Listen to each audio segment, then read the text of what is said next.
Hello everyone, welcome back to another episode of Gaming Basics. In today's video, I'm gonna show you how to delete history in Mobile Legends. Watch the video till the end and don't forget to subscribe to our channel by hitting that subscribe button.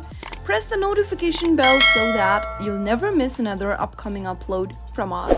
Open up Mobile Legends game and make sure that you are inside the lobby. Now, tap on the settings button or the gear icon. Once you do that, you'll end up in this page. From the settings page, tap on the network test button at the bottom. Now, from the left hand side menu, tap on cache clearing. Tap the clean button in order to clear your cache, and now tap on OK in the pop-up and this will restart your game.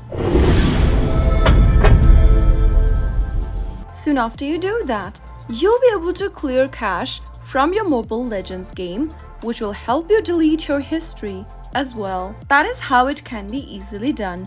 I hope the tutorial was helpful to you. If it was, go ahead and give us a thumbs up. I'll be back soon with more videos like this. Thanks for watching.